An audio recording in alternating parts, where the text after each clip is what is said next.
Simplicidade não é mera ostentação exterior. O ajustamento a um padrão de simplicidade é exibicionismo. Confere respeitabilidade ao homem que se cobre com uma tanga. Ser sannyasi é uma forma burguesa de respeitabilidade. Mas o santo nunca conhecerá a simplicidade, porque não é simples. Vive numa batalha perpétua consigo mesmo. E encontrar, descobrir a verdade, é compreender a natureza da observação. É observar sem pensamento, sem interferência do pensamento e sem o tempo. E temos de compreender esse espaço do silêncio, de compreender toda a questão da experiência.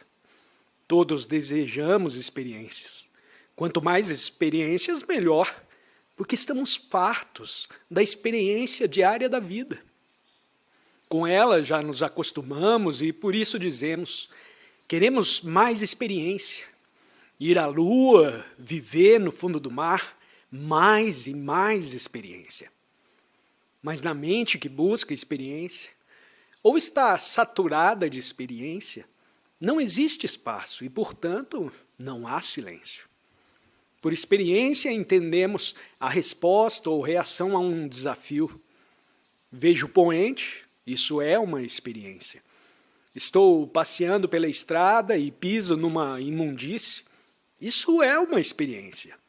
Entro no ônibus e o condutor se mostra descortês, isso é uma experiência. Falo com minha mulher e isso é uma experiência. A vida é um movimento infinito de desafio e reação. Acontece que a maioria de nós se acostuma com esse processo de desafio e reação. Ir para o emprego durante 40 anos seguidos, pense nisso.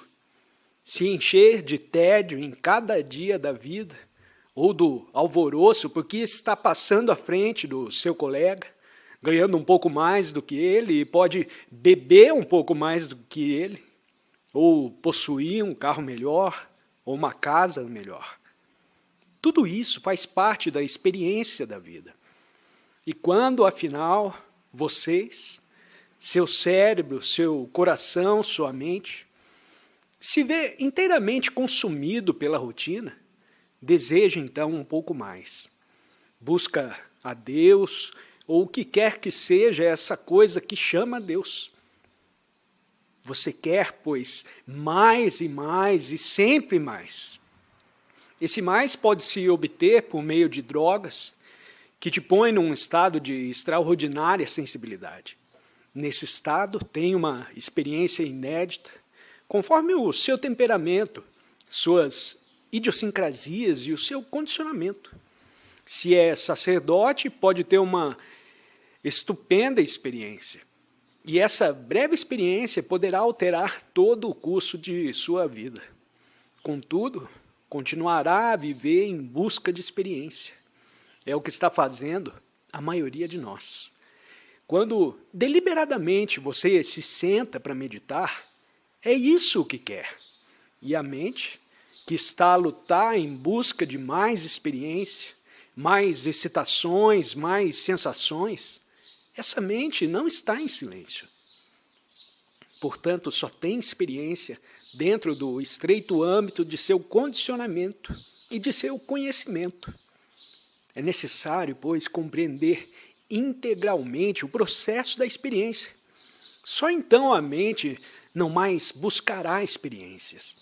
Não porque se tenha tornado estúpida ou porque não haja mais experiências, ou porque se sinta satisfeita com determinada e sublime experiência, a ponto de dizer, basta.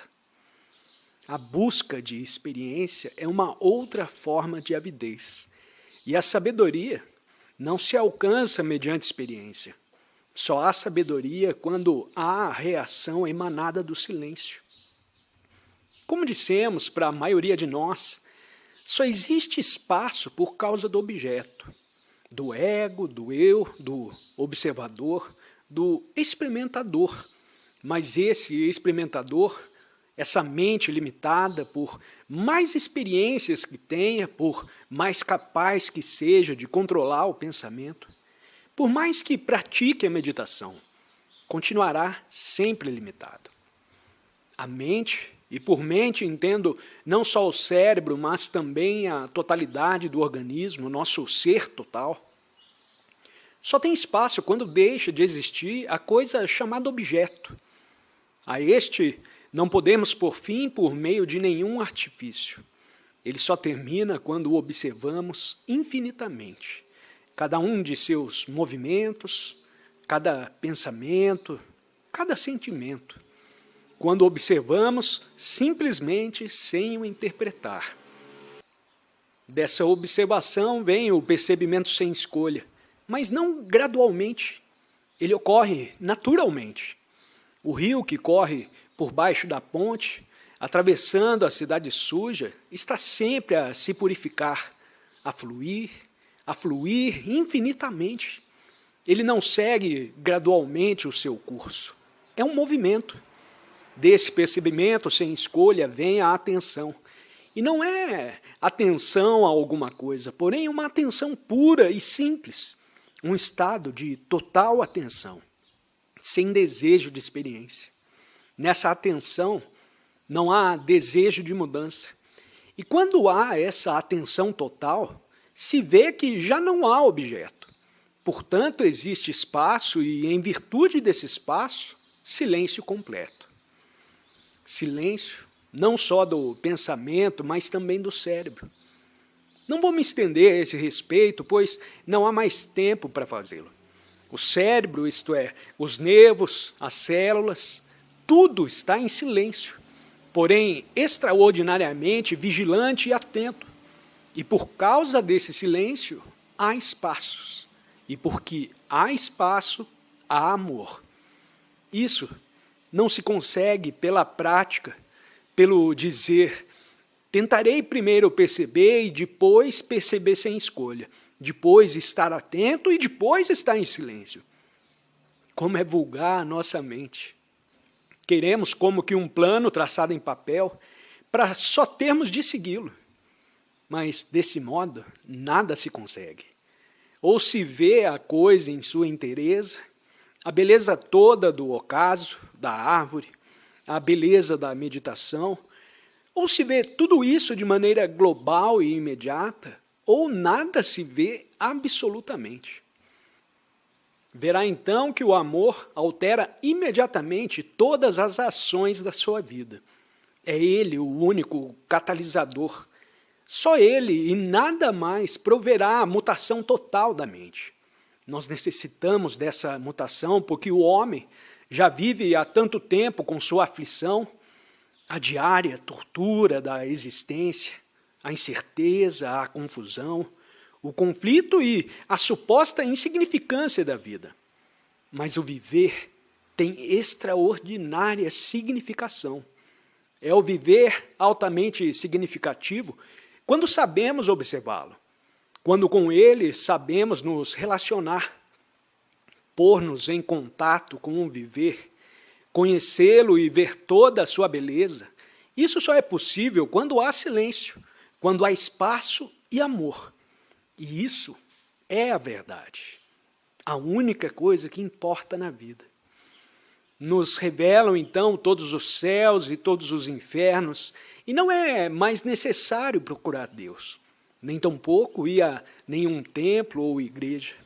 Já não é preciso ser escravo de nenhum sacerdote, de nenhum livro e de nenhuma autoridade. Só então há luz. E essa luz é amor e silêncio.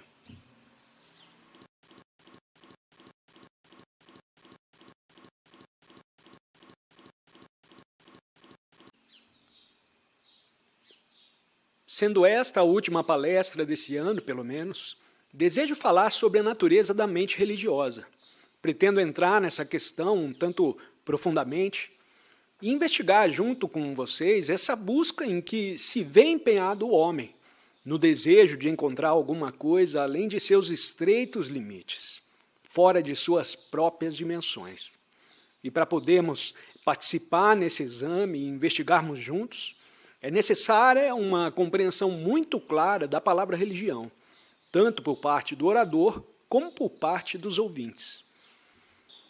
Pelas descobertas dos antropólogos, se vê que há 2 milhões de anos ou mais, anda o homem em busca de alguma deidade ou divindade, de alguma coisa diferente desse mundo transitório. E sempre criou ele, com sua imaginação, nessa busca de algo permanente, sempre criou ele alguma coisa que não pode ser facilmente destruída. Criou imagens e símbolos, modelados segundo sua própria imaginação, sua poesia da vida, suas limitações, seus temores, esperanças, enfim, todas as agonias da vida. E depois de criar essa imagem esculpida pela mão ou pela mente, começou a adorá-la, a lhe fazer oblata de flores, dia após dia, a visitá-la assiduamente, a recorrer a ela, a fim de obter proteção contra as intempéries, contra a morte, a doença e as diferentes calamidades a que está sujeito o homem. Sempre houve essa constante busca de um Salvador, de um Deus não concebido pela imaginação, pelo pensamento.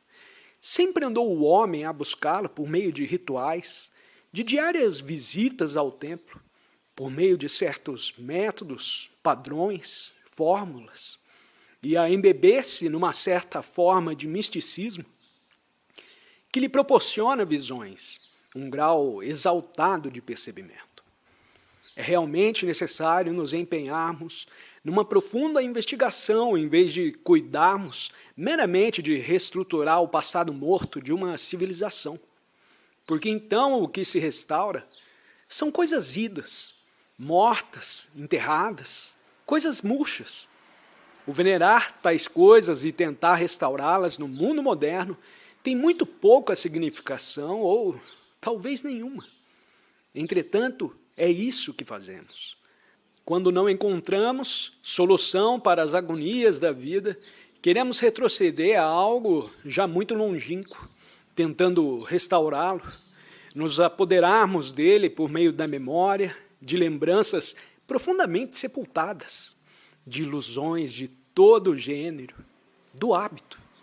Mas essa restauração do passado, essa aderência a coisas de outrora, que subsistiram durante séculos, essa influência aos templos, com seus rituais, suas crenças organizadas, seus dogmas, suas propriedades, suas fabulosas riquezas, me parece de todo e em todo fantástica, sem significação nenhuma. Se examinar isso com profundeza, se o observar por você mesmo, verá que nada significa em nossa vida, em nossa existência ativa de cada dia. Toda aflição, desespero, pobreza e medo. Cabe a nós, portanto, averiguar por nós mesmos se existe algo que possa chamar mente religiosa, não religião. Para o descobrirmos, temos de abandonar todas as futilidades que os sacerdotes inventaram, conjuntamente com seus salvadores, seus rituais, sua interminável repetição de palavras. Cumpre abandonar tudo isso completamente para recomeçarmos como que renovados. Só desta maneira se pode investigar e descobrir. Isso é como se nunca houvessem existido crenças organizadas, rituais e os chamados livros sagrados, como se nunca os tivesse lido. Não tem eles, com efeito, nenhuma significação na vida diária. O importante é nosso viver de cada dia, cheio de luta, de aflição, de dor, e nossa incapacidade de transcender as limitadas atividades de nosso corpo, nosso coração e nossa mente. Nossa vida é extremamente limitada, vulgar, circunscrita por um sem número de coisas, circunstâncias, temores. E tem o homem possibilidade de ultrapassar essa condição? Esta é que é a questão verdadeiramente fundamental. Não se há um Deus, se não há Deus, se crê, se não crê. Nenhuma diferença faz se crê ou se não crê. Sua crença é resultado de seu condicionamento. Se nasceste muçulmano, cristão, hinduísta, sua sociedade te molda o pensar, a crença, os pensamentos. E no mundo comunista não se crê em nada disso. Considerarão puerilidade tudo que a esse respeito disser. Assim, para termos a possibilidade de descobrir, precisamos sacudir, extrair cirurgicamente de nós mesmos todos esses contrassensos, abandonar os absurdos das chamadas religiões e seus ritos, e suas murmurações de palavras, quer latinas, quer sânscritas. Teremos assim a possibilidade de nos pôr em contato com a realidade, o que é. Temos, pois, de empreender juntos essa viagem, não abstrata ou teoricamente, não pelo ouvir uma palestra, seguir-lhe as palavras e pensar depois, ter com ela lucrado com alguma coisa. Nada disso tem significação. O que tem significação é investigar e, com o próprio ato de investigar, operar uma mudança radical no cotidiano viver. Porque é esta a base, a fundação sobre a qual se pode construir o viver de cada dia, com suas agonias, seu tédio, sua solidão, seus temores e seu imprevisível futuro. É o viver de cada dia que nos cabe investigar e explorar. E para explorar necessita-se de paixão, necessita-se de uma tremenda vitalidade e energia. E poucos possuem tal energia. Ou melhor, a paixão necessária para investigar. Porque somos tão fáceis de satisfazer. Quase todos nós, nesse mundo moderno, nos vemos descontentes com quase tudo. A família, o emprego, a rotina da vida, a solidão. Se estamos completamente descontentes, buscamos a ação por meio de alguma organização, por meio de reformas sociais, reformas políticas, reformas religiosas. Reformas, e sempre reformas. Ou se não nos lançamos a atividades desse gênero, nos recolhemos em nós mesmos, como, segundo se supõe, fazem os monges.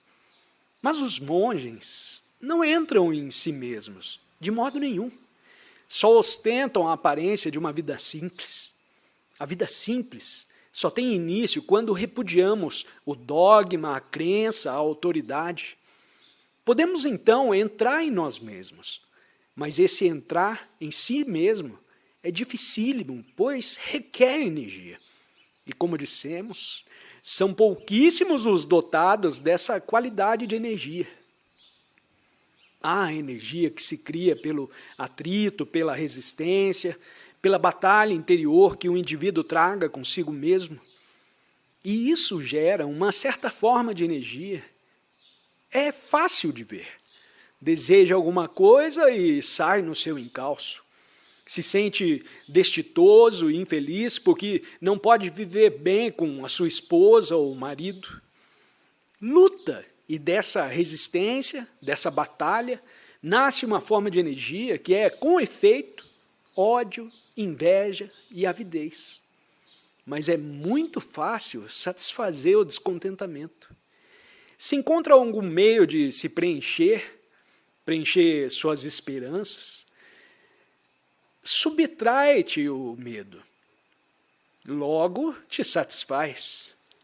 Mas para mantermos o descontentamento em seu auge, conservá-lo ardente, chamejante, sem jamais procurarmos meio de preenchimento, temos de entrar em nós mesmos e descobrir aquela energia que é sem motivo. É o que vamos fazer, se possível, nessa tarde.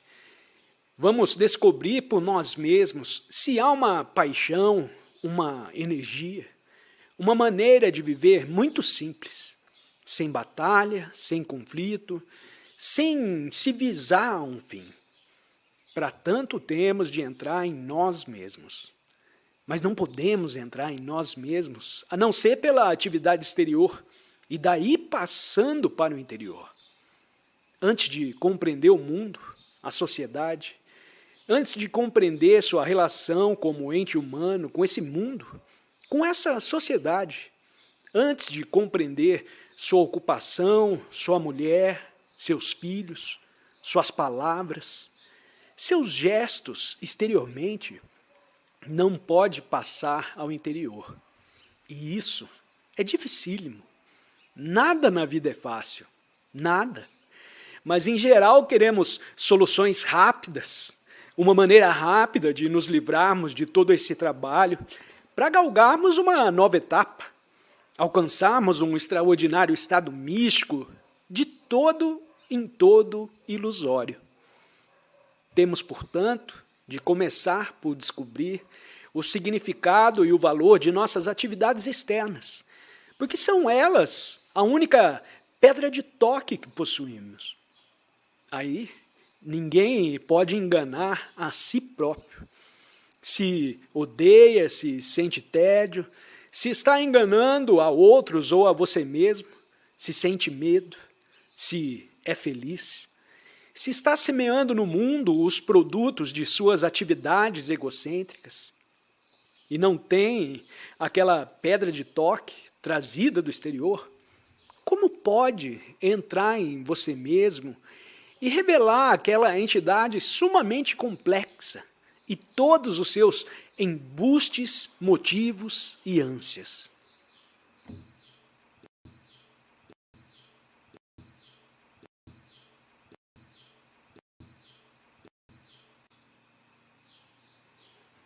Para entrar profundamente em você mesmo, deve primeiramente dar atenção ao exterior e compreendê-lo. Isto é, assim como a maré sai e as mesmas águas tornam a entrar, assim devemos atuar, navegar nas águas que saem, que são as nossas relações com o mundo, e depois de compreender essas relações, tornar a entrar nas mesmas águas em nosso interior. Deve, pois, prestar atenção às suas relações com o mundo. Essas relações começam com a família, a esposa, o marido, os filhos, e é este o mundo em que vive. Deve compreender essas relações, investigar as bases em que se assentam. Não continue a enganar você mesmo. Em que se baseiam elas realmente? No hábito, numa certa tradição, no apertado círculo em que vivemos. O lar se compõe de marido, mulher e filhos, e aí dominamos ou somos dominados? Sexual, emocionalmente, aí somos dependentes. Observe isso, por favor. Não está aqui apenas para ouvir uma longa série de palavras. Pode-se construir sobre um monte de palavras, mas isso não te levará muito longe. Contudo, as palavras revelam o estado de suas ações, sua vida real de relação. Não como gostaria que fossem suas relações com a esposa, os filhos, porém o fato real. Daí então pode partir. A família está oposta à sociedade. A família está oposta às relações humanas como um todo. É como viver uma pessoa numa parte de um grande edifício, num pequeno quarto, e dar uma exagerada importância a esse exíguo aposento, o lar. A família só tem importância em relação com o edifício todo. Assim como aquele pequeno quarto relaciona-se com o edifício inteiro, assim está a família em relação com a humanidade em geral. Mas nós a separamos e a ela nos mantemos apegados. Fazemos muito escarcéu em torno da família. Meus parentes, seus parentes, e vivemos empenhados em perpétua batalha. Mas a família é como a pequena alcova em relação com o todo, o edifício. Quando esquecemos o edifício em seu todo, o pequeno aposento se torna sumamente importante. Assim também se torna a família sobremodo importante, quando esquecemos o todo da existência humana. só tem importância a família em relação com a totalidade da existência humana. De contrário, converte-se numa coisa terrível e monstruosa. Temos, pois, de compreender por nós mesmos o fato representado por nossas relações reais e, baseado nessas relações, compreender a relação com os semelhantes, o mundo, com aqueles entes estranhos que se mostram turbulentos, nocivos, cruéis, brutais e tirânicos. E para compreender tudo isso, tem de começar com o que está mais perto. Há também o problema do sexo, que para a maioria das pessoas se tornou de desmedida importância. Uma coisa sumamente complexa. Como há dias estivemos dizendo, quando não encontramos outros meios de libertação de nossas energias, nos voltamos para essa única coisa, o sexo, para convertê-lo num monstruoso problema. E quando dizemos que amamos a família, não a amamos realmente. Não amamos nossos filhos. Com efeito, não os amamos.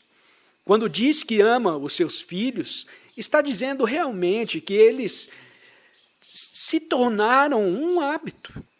Se tornaram brinquedos com que você se entretém de vez em quando.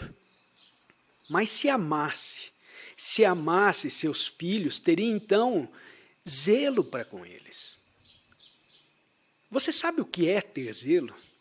Se você é zeloso e planta uma árvore, cuida dela com carinho, lhe dá nutrição, procura para ela o solo adequado, o fertilizante adequado, e a protege e vigia infinitamente. Não sei se alguma vez já plantaram uma árvore, uma muda, e a observou diariamente. É preciso cavar bem a terra antes de plantá-la, ver se o solo é adequado, em seguida plantá-la, depois protegê-la, observá-la todos os dias, zelá-la como se fosse uma parte do seu ser. Mas não ama dessa maneira os seus filhos. Se os amasse, lhe daria uma educação completamente diferente. Não haveria guerras, não haveria nacionalidades. Mas porque não amamos, toda essa uma entidade meramente técnica. Mas porque não amamos, toda essa uma entidade meramente técnica. Não haveria competição, não haveria nacionalidades. Mas porque não amamos, toda essa erva daninha cresceu livremente. Portanto, temos de começar com o que está mais perto de nós. E daí, partindo, descobrir o estado real de nossa mente, de nosso ser. E isso é sobremodo difícil, porque dentro, em nós, encontramos muitas coisas feias, tanto conscientes como inconscientes. E como não temos coragem de encará-las, fugimos para um templo, para uma igreja ou outro qualquer divertimento organizado.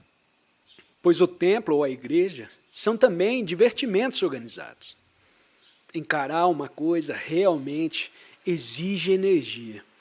Essa energia não a tem se está incessantemente a batalhar por causa de nada.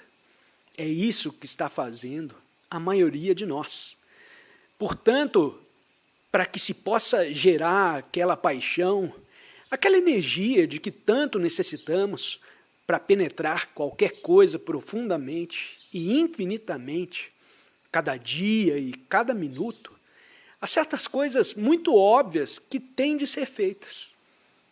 Temos de comer o que nos faz bem e não o que o nosso paladar exige. Pode estudar esta questão e descobrir a alimentação conveniente. Não precisamos agora nos estender a esse respeito. Temos também de compreender o que nos impele a obedecer.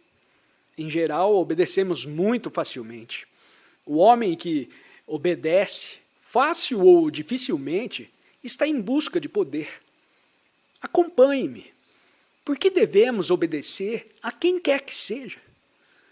Obedece ao patrão na fábrica, no escritório, para não perder o emprego.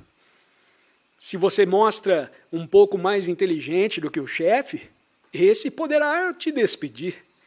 E há tanta gente para preencher a sua vaga.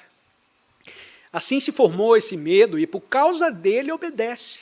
Nossa inteligência permanece num nível inferior por causa dessa geral busca de poder, posição, prestígio e importância. Observe bem e verá que isso está fazendo em sua vida todos os dias. Não te interessa tão só a função. Dela você quer se servir como um meio de se tornar importante. E, portanto, a posição se torna muito mais importante do que a função. Por isso, batalhamos para a conquista de posição. Não nos esforçamos para melhorar a eficiência da função, porém o que nos interessa são as vantagens que dela oferimos. Poder, prestígio, posição. Daí, competimos por uma posição importante. E não por desempenharmos eficientemente as nossas funções. Por esta razão, todos obedecemos. Isto é, porque desejamos poder, posição, uma situação importante. E gradualmente poderemos galgar essa posição importante por meio da obediência. E, portanto, cultivamos a ineficiência. Cultivamos a obediência e o medo que lhe é inerente. Para descobrir o que é a mente religiosa, não só deve compreender suas relações com a família, com a sociedade e tudo mais, mas também todo esse processo de busca de poder, que significa dominar, seja na família, seja na sociedade, ou ser a autoridade suprema numa organização religiosa ou de outra natureza. Deve, pois, a mente investigar todo esse processo relativo à autoridade, que inclui a lei.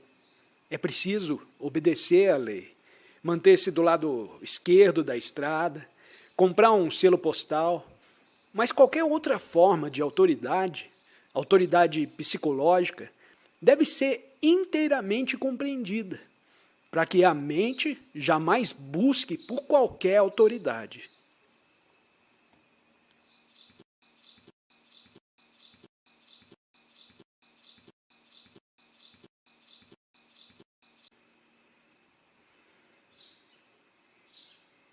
Começamos, pois, a descobrir por nós mesmos a natureza da mente religiosa. Podemos ter família, mas nossa família está em relação com o todo e não separada dele. E por não estar separada do todo, nos cumpre olhar por ela, cuidar dela. Por essa razão, torna-se necessária uma educação completamente diferente. E nossa investigação, que começa com o que está mais perto, nos mostra esse desejo de poder, de domínio, esse impulso a obedecer que se manifesta de múltiplas maneiras, de respeito a muitos e respeito a poucos. Se não tem desrespeito a ninguém, não precisa ter respeito a ninguém. Assim podemos começar a entrar em nós mesmos. Isso é, partindo do exterior, percebendo as coisas exteriores, as árvores, a pobreza, suas causas, toda a estrutura social e econômica existente, e compreendendo-as. Ao empregarmos a palavra compreender, não temos em mente a mera compreensão analítica, intelectual, verbal, porém uma compreensão com o nosso sangue, nosso coração e nossa mente. Tudo. E tem de compreender sua relação com sua família. Compreender sua relação com o poder, a autoridade e a posição. Pode, então, entrar em você mesmo. Mas antes de fazê-lo, deve compreender essa coisa principal. Que seja rigorosamente honesto em relação a você mesmo, de modo que não crie uma ilusão de espécie alguma. E é tão fácil nos iludirmos, fecharmos os olhos para não ver, falarmos de coisas transcendentais, Deus, teoria, Atman, isso e aquilo. Quando entra numa sala para ouvir falar sobre a realidade, vem tão interessado nessa matéria, se há isso, se há aquilo, que nunca nota a mobília, a cor do tapete, as flores, a forma da janela. Nada nota, pois a outra coisa te monopoliza a atenção. Mas é preciso notar e observar tudo. O ocaso, a árvore desenhada contra ele, a escuridão, a casuarina e sua delicada folhagem, a luz que por ela se filtra, as folhas, o tronco. Se não observar essas coisas, não pode notar aquela outra coisa. Se não souber olhar para fora, não saberá olhar para dentro. Mas temos tentado olhar para dentro, negando as coisas exteriores, negando a beleza exterior da vida. Todos os santos e toda a sua literatura sagrada silenciam sempre a respeito da beleza da vida. Só te ensinam como fugir às suas misérias. E há uma incomparável beleza no viver. Essa beleza se mostra na natureza. Ao observarmos uma árvore, ao estarmos em comunhão com ela. E se não sabe olhar para fora, olhar por onde está andando, observar o que está dizendo, externamente, os gestos que faz, sua maneira de mostrar respeito e desrespeito. Se nada disso observa, como poderá olhar para dentro? Deve, pois, começar de novo, ou seja, do exterior, e então pode entrar em você mesmo. E no observar, nunca deve haver ilusão. Que força é essa que cria e que gera a ilusão? Você entende? Por que enganamos a nós mesmos? Por que colocamos disfarces? Você sabe o que eu quero dizer? Quando um ente humano se mostra apto e eficiente em tecnologia, isso é um disfarce. Nesse disfarce ele vive. Não procura saber o que está atrás dele e se esconde. Se se trata de um engenheiro consumado, funcionário de primeira classe, isso também são disfarces. Esses disfarces constituem a respeitabilidade que o mundo confere aos entes humanos excepcionais. Mas tire-se o disfarce, a máscara, e o cientista, o astrônomo, é tal qual uma criatura qualquer. Nos cumpre, pois, descobrir por nós mesmos a força, a energia criadora de ilusões. Sabe o que entendo por ilusão? Nunca vemos o que realmente somos. Realmente, e não teoricamente. Não sermos capazes de ver clara e distintamente o que somos. Porque o que somos nos assusta. Porque desejamos transformá-lo em algo nobre, ou o que quer que seja. Queremos torná-lo supremo e tudo queremos ser. Assim, pois, o motivo da ilusão começa quando desejamos mudar o que é, quando nos vemos descontentes com o que é. Consideramos esse ponto, mas desejamos, primeiramente, mostrar quanto é necessário afastar toda a ilusão e todos os fatores de ilusão, a fim de que a mente possa ver com clareza. A maioria de nós vive na ilusão, o que equivale a viver na superfície, nos divertindo se temos dinheiro, ou morejando num escritório dia após dia, vivendo apenas das coisas superficiais e jamais cuidando de compreendê-las. Essa é também uma forma de ilusão, porque nem só de pão vive o homem, pois vivemos também em outros níveis. Há uma existência mais profunda. Mas se tudo isso negamos, estamos também a nos iludir. E nos cumpre, por conseguinte, nos tornar bem cônscios dessa força que nos impele a nos iludir. E esse poder de nos iludirmos termina e terminam todas as ilusões quando não temos nenhum alvo, nenhum desejo de alcançar um alvo e nos estamos movendo de fato para o fato. Só podemos olhar a nós mesmos quando não há interferência de nenhuma ilusão. Temos de olhar sem a palavra, sem o desejo de traduzir o que vemos em conformidade com a nossa memória. Essa é uma das coisas mais difíceis e árduas, olhar. Olhar a árvore, a mulher, o homem, olhar a sordidez, observar simplesmente. Se for capaz de observar sem interpretação, sem tradução, então dessa observação te virá uma tremenda energia, porque essa energia está agora sendo desperdiçada com a interpretação, como traduzir o que vê em termos de gostar ou de não gostar, ou com o tentar alterá-lo em conformidade com o seu padrão social, econômico, religioso ou moral. Como se vê, esse desejo de alterar o que é constitui uma dissipação de energia. Já se olhar o que há realmente, sua cólera, seu ciúme, sua lascívia, sua violência, sem nenhuma interpretação, terá então energia. A mente religiosa é, pois, aquela que não tem ilusão de espécie alguma, que não procura posição, que não sente nenhum impulso ou desejo de adquirir poder de qualquer espécie que seja. Também a mente religiosa compreende sua relação com a família e com o homem em geral.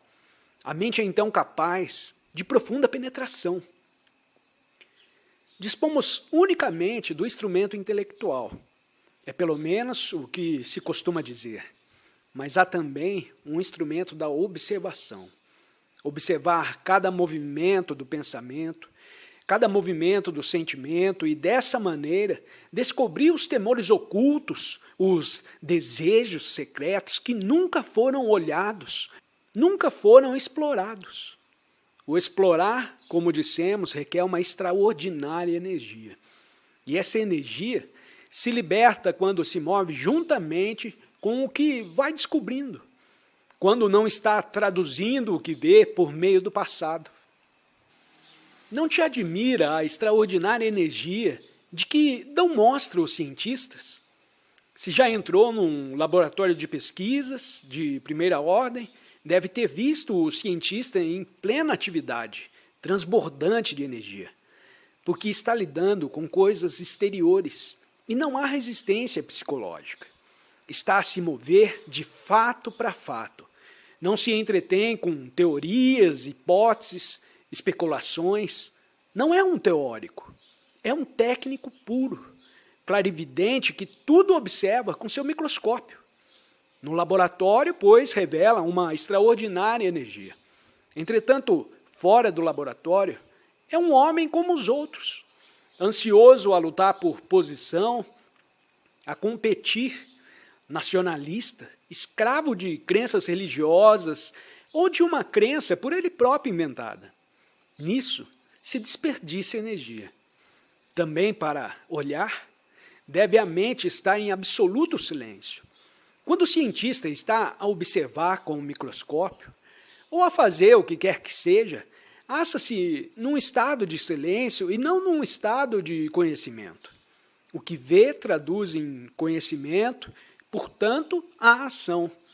Mas é de dentro do silêncio que ele observa. Silêncio que pode durar uma fração de segundo ou uma hora inteira. É essa a única maneira de observar. Cultivar uma mente silenciosa é, portanto, um ato estúpido. Não é pela prática que se alcança uma mente silenciosa, mas para olhar, para observar, se necessita de silêncio. Olhe para aquele pôr do sol. Não pode vê-lo se sua mente está a tagarelar. Só o pode ver a pleno se a mente está em silêncio e intensa. Isso, afinal de contas, é a beleza.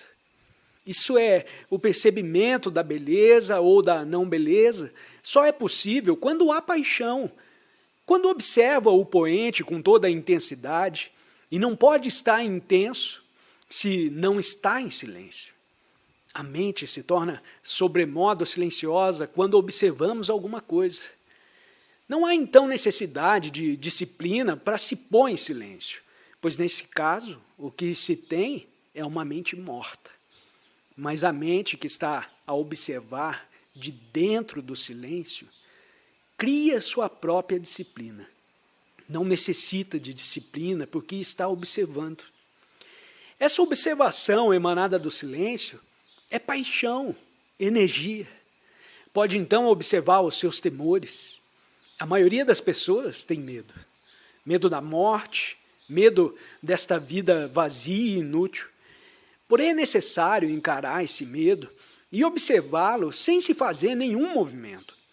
Tentar transcendê-lo, opor-lhe resistência, livrar-se dele. Transcender o temor, dominá-lo, reprimi-lo, é desperdício de energia.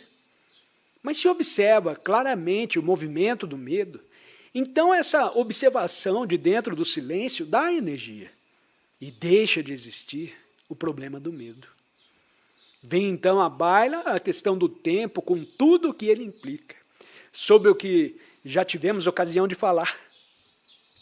É necessária, pois, a observação dos fatos diários. Empregando o termo observação, entendemos observação isenta de crítica. Observação que não resulta de descontentamento, ajustamento ou repressão, porém do silêncio. Observação pura e simples do fato, e não tradução do fato ou opinião a respeito do fato. Nenhum esforço se faz para atuar, resistir, dominar ou negar. Todo esforço desaparece. Pode então a pessoa viver sua vida de cada dia, trabalhar no escritório, cozinhar em casa, fazer o que quer que seja, sem esforço algum. A mente religiosa é aquela que compreende a família e sua posição em relação com o todo. Aquela que não busca poder e posição, que não está presa a nenhum ritual, igreja organizada ou templo, que já não tem a propriedade de criar ilusões. E é também aquela que olha os fatos e, portanto, nenhum esforço faz em qualquer trabalho que executa. Daí, podemos ir mais longe. Isso é, mediante a observação das coisas exteriores, alcançamos o interior. Interior e exterior não são dois estados diferentes. São o mesmo estado de observação, de dentro do silêncio. Silêncio é espaço. Vivemos num espaço muito limitado, num espaço criado pela mente com suas ideias, e a mente é o resultado de seu próprio condicionamento, numa dada sociedade ou cultura. Vive num estreito espaço. E todas as batalhas, todas as relações, todas as ansiedades estão contidas nesse exíguo espaço. No instante em que a mente, por meio da observação e de modo natural, fácil e sem esforço, se torna silenciosa, desfaz-se esse reduzido espaço. Estando a mente de modo tranquila, deixa de haver limites ao espaço. Vê-se então que o objeto já não cria o espaço, que há espaço infinito. Quando isso se verifica, há então a verdadeira mente religiosa. Dessa mente decorre toda a atividade. É então um super cidadão, e não um homem que foge para um mosteiro, que se torna um sannyasi, ou um técnico perfeito, um ente humano mecanizado. Pois daquela observação silenciosa e sem esforço, nasce a ação. E essa é a única ação que não gera ódios, inimizade e competição. Então, graças à observação e ao silêncio, e porque existe então espaço, há amor. Amor é morrer cada dia. Amor não é memória. Amor não é pensamento. Não é uma coisa que tem continuidade e duração no tempo. E mediante a observação devemos morrer para toda espécie de continuidade. Porque então há amor. E com o amor vem a criação. A criação é uma das coisas mais difíceis de compreender. O homem que escreve um poema, que pode ser muito belo, julga-se criador.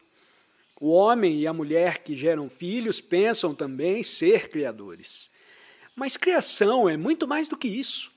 Não é criador o homem que meramente escreve um livro ou se preenche numa certa ambição sem importância. Criação não é nenhuma estrutura construída pelo homem, nenhuma tecnologia, nem resultado de conhecimentos tecnológicos, pois isso é só invenção. Criação é algo de atemporal, sem amanhã nem ontem. É vida eterna. E ela se alcança muito naturalmente quando se compreende o problema da existência. A mente religiosa, pois, é tudo isso.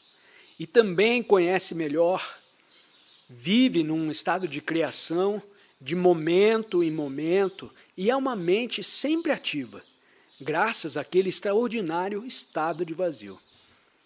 Como sabe, um tambor está sempre vazio. E quando o percutimos, ele dá o som adequado. Entretanto, está vazio.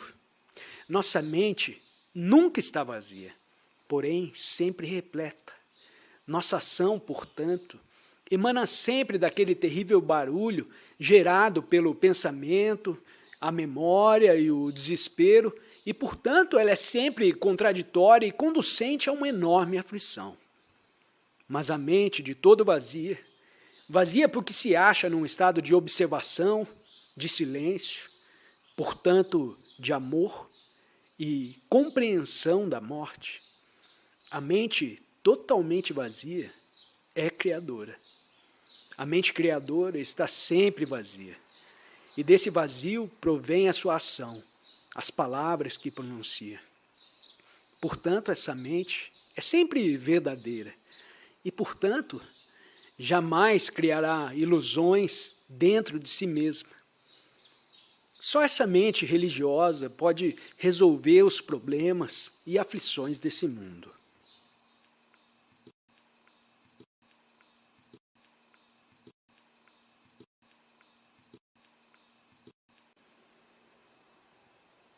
Os homens, em geral, andam em busca de uma certa coisa misteriosa, oculta além da vida, da existência.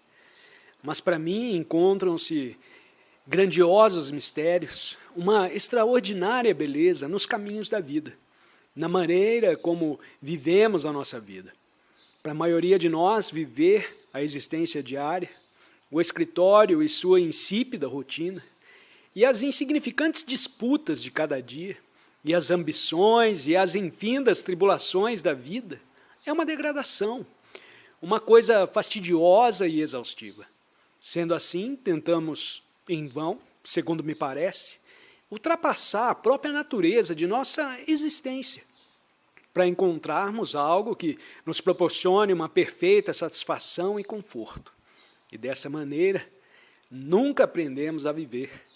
Nunca chegamos a compreender a plena profundeza e beleza e dignidade do viver.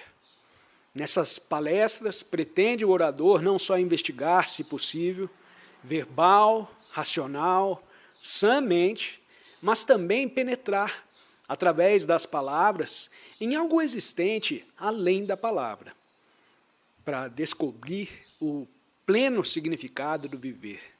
Devemos compreender as diárias torturas de nossa complexa existência. Delas, não temos possibilidade de fugir. A sociedade em que vivemos precisa ser compreendida por cada um de nós. Não por um certo filósofo, instrutor ou guru. E nossa maneira de viver tem de ser transformada, mudada completamente. Essa me parece ser a coisa mais importante que devemos fazer, e nada mais. No movimento da transformação, no movimento de operar, sem visar a vantagens, uma transformação em nossa vida, há beleza. E nessa transformação, descobriremos por nós mesmos o inefável mistério que anda a buscar a mente de cada um de nós. Portanto, o que nos deve interessar não é o que existe além da vida, ou o que é a vida e qual a sua finalidade, mas sim a compreensão de nossa complexa e cotidiana existência. Porque esta é que constitui a base sobre a qual temos de edificar. Pois se não a compreendemos e transformarmos radicalmente nossa sociedade, estará sempre num estado de corrupção. E, portanto, nos veremos num perene estado de deterioração. Nós somos a sociedade. Dela, não somos independentes. Somos o resultado do ambiente, de nossa religião, nossa educação, do clima, dos alimentos que tomamos, das nossas reações, das inúmeras e sempre repetidas atividades a que nos entregamos todos os dias. Tal é nossa vida. E a sociedade em que vivemos é parte integrante dessa vida. Sociedade são as relações entre os homens. Sociedade é cooperação. A sociedade, tal como ora existe, é o resultado da avidez, do ódio, da competição, da brutalidade e crueldade do homem. Esse, o padrão conforme o qual vivemos. E para compreendê-lo, não intelectualmente, de maneira puramente teórica, porém realmente, temos de nos pôr diretamente em contato com o fato, ou seja, todo ente humano, vocês, é o resultado desse ambiente social, de sua pressão econômica, de seu sistema religioso, educativo e etc. Entrar em contato com uma coisa não é verbalizá-la, porém olhá-la. E essa parece ser uma das coisas mais difíceis. Entrar diretamente em contato com o fato. Ao fato que é aquela árvore, o fato, e não o que pensa a respeito da árvore. O que a seu respeito pensa não é o fato, a árvore. Te peço atenção. Para a maioria de nós, o fato é inexistente. Vivemos com ideias, vivemos com nossas lembranças, nossas experiências, e à sombra dessas experiências e lembranças, queremos observar o fato e transformá-lo. Isso é, esperamos transformá-lo e mudá-lo. Mas se ao contrário, considerarmos o fato em si, essa ação nos dará a energia necessária para transformar. Vamos aprofundar esse ponto. Nós nunca olhamos para as coisas, nunca olhamos para o céu, nunca olhamos para a forma de um edifício ou para o nosso semelhante. Jamais observamos suas aparências, o que ele pensa, o que ele sente. Andamos ocupados demais com as nossas próprias aflições e tribulações e tão fechados vivemos em nós mesmos, tão fechados em nossos próprios problemas, que nada mais vemos. Ora, observar significa aprender. Só com o aprender se pode operar uma transformação radical. O próprio ato de aprender é ato de transformar. Assim, olhar, observar, é a principal necessidade do homem religioso. Nada importa o que um homem pensa, o que sente ou quais sejam as suas reações. Vamos considerar mais tarde essas reações e essas crenças, essas influências ambientes que condicionam a mente e desfiguram o que observa. Não sei se já observou o pôr do sol ou a serena dignidade de uma árvore, ou os contornos de uma ave a voar. O observar exige quietude, exige da mente a capacidade de estar em silêncio, de não ficar incessantemente a tagarelar entre si. Para observar, necessita-se de um certo silêncio. E não se pode ter silêncio se a mente, no ato de observar, está a projetar suas próprias ideias, suas próprias exigências, esperanças e temores. Assim, para podermos observar a estrutura social em que vivemos e promover uma radical transformação nessa sociedade, devemos primeiramente observar o que é, e não o que desejamos que a sociedade seja. Porque a sociedade em que vivemos, nós mesmos a criamos, e por ela somos responsáveis, cada um de nós. Ela não se tornou existente pela ação de forças fictícias, espirituais. Nasceu da nossa avidez, de nossa ambição, de nossos gostos, aversões e inimizades pessoais, de nossas frustrações, de nossa busca de prazer e de satisfação. Nós criamos as religiões, as crenças, os dogmas, premidos pelo medo. É nessa sociedade que estamos vivendo.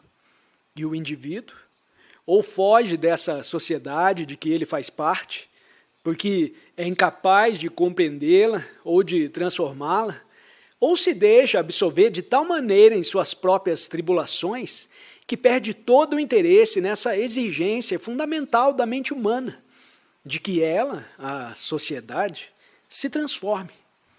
A existência, pois, são relações. A existência é um movimento de relações. E essa existência significa sociedade. E nenhuma possibilidade teremos de ultrapassar os limites de nossa mente, de nosso coração, se não compreendermos a estrutura de nosso próprio ser, ou seja, a sociedade. A sociedade não se difere de você. Você é a sociedade. A estrutura da sociedade é a sua própria estrutura. Assim, ao começar a compreender você mesmo, estará começando a compreender a sociedade em que vive. Não está em oposição à sociedade.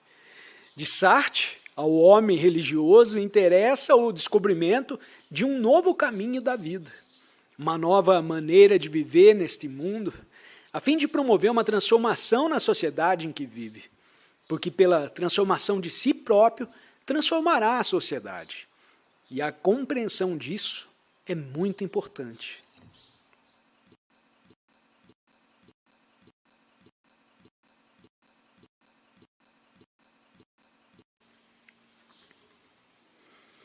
Em geral, temos muito interesse em descobrir uma maneira de viver harmonicamente, sem demasia de conflitos, sem a esterilidade da moderna existência. Mas se não compreendermos a existência, nossa vida, não encontraremos nenhuma saída de nossa confusão, de nossas angústias, das tribulações que afligem o homem.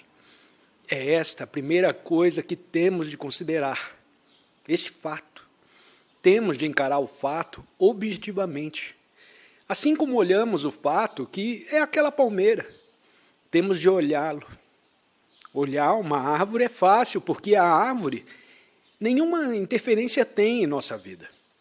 Podemos olhar uma nuvem formosa, cheia de vida, de esplendor, de extraordinária vitalidade, porque ela nenhuma significação tem em nossa vida diária. Podemos observar a luz refletida na água e lhe apreciar a beleza, a animação. Isso também nada significa em nosso cotidiano viver. Podemos ler todos os livros sagrados de nosso povo e citá-los interminavelmente. E também isso nada exprime em nossa existência. E para compreender a árvore, a nuvem, os reflexos luminosos na água, devemos olhar. E para olharmos, precisamos ter a mente vazia. Não sei se já olhou uma flor, não indiferentemente de passagem. Se alguma vez observou uma flor. Observar uma flor é tão importante como observar você mesmo. Porque quando observamos uma flor, começamos a aprender a observar. Ao observar uma flor, a maioria das pessoas inclui na observação o dar nome. Dizem que é uma rosa, uma violeta, uma primavera. E dessa maneira, já não estão observando. A verbalização do fato é uma distração que nos afasta do fato. Mas o observar exige uma mente capaz de estar quieta, de não verbalizar, de observar sem opinião e nem julgamento. E é esta uma das coisas mais difíceis. Observar não verbalmente uma coisa objetiva. Experimente daí do seu lugar, olhar para aquela palmeira, ou escutar o que está dizendo o orador, objetivamente, pondo à margem suas opiniões, suas ideias, a reputação do orador e etc., sem verbalizar. Verá, se a experimentar, que precisa estar com a mente um tanto quieta. Do contrário, não pode ver.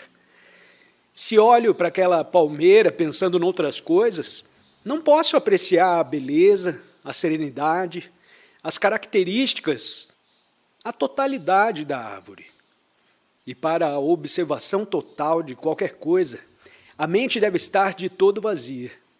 É difícil a observação exterior, porém mais difícil ainda é observar a estrutura social, as influências ambientes, sua própria mentalidade como parte da sociedade.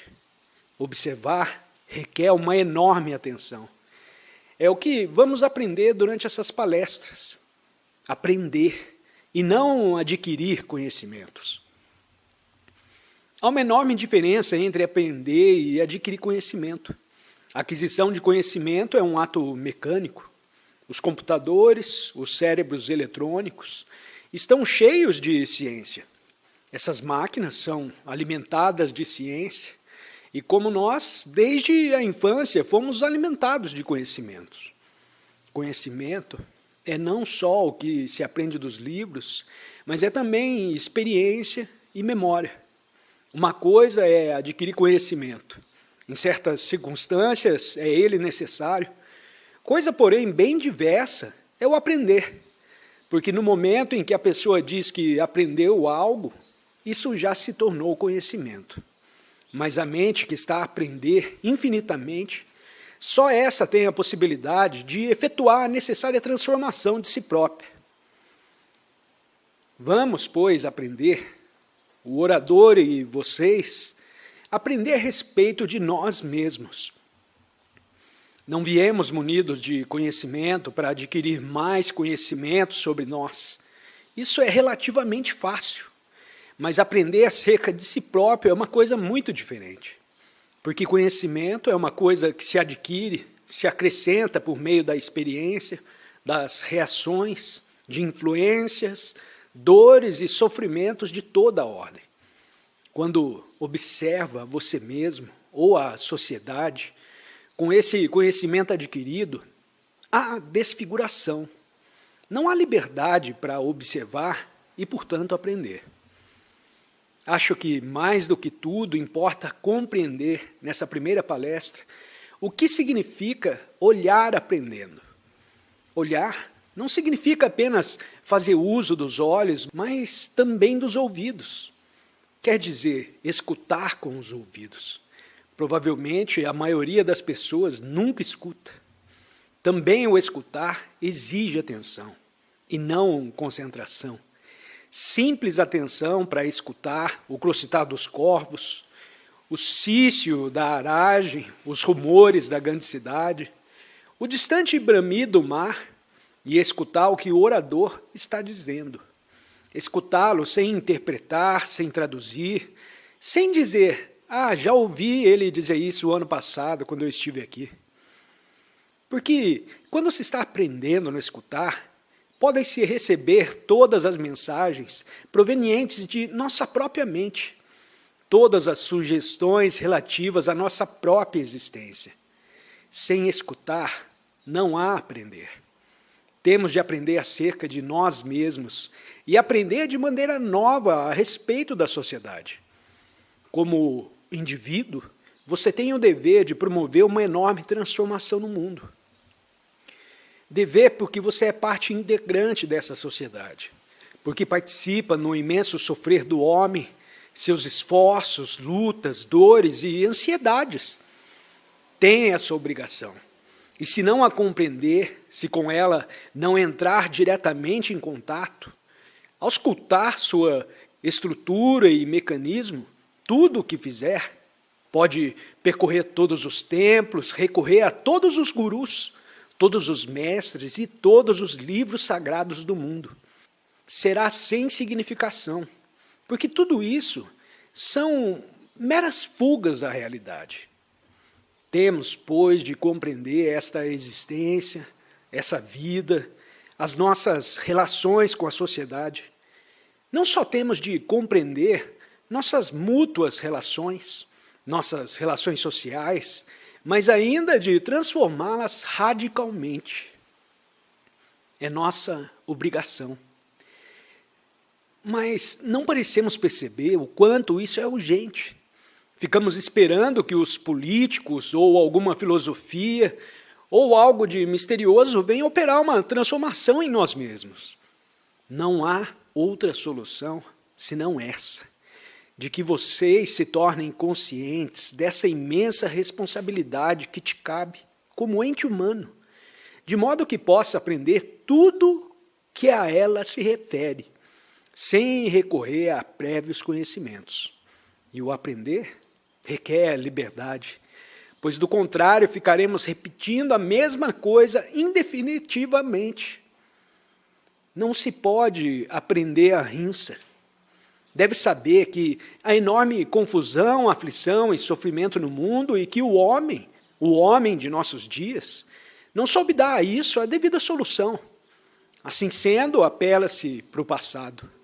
Considera-se necessário retroceder 5 ou 7 mil anos para ressuscitar aquele passado e restaurar o sentimento religioso. E por esse caminho, igualmente, nada se resolve. Não há solução mediante o tempo. O tempo poderá tornar a vida mais aprazível, mais confortável, mas conforto e prazer não são soluções positivas para a vida. Tampouco se encontra a solução por meio de reformas. Não há solução no frequentar o templo, no ler qualquer livro sagrado. É necessário que o indivíduo compreenda quanto é sério tudo isso, que sejam abandonadas todas aquelas futilidades e nos coloquemos frente a frente com os fatos. Nossa vida cotidiana, nossa existência brutal, ansiosa, insegura e cruel, com seus prazeres e entretenimentos, para vermos se, como entes humanos que vivemos há 2 milhões de anos, poderemos operar uma radical transformação em nós mesmos e, portanto, na estrutura da sociedade.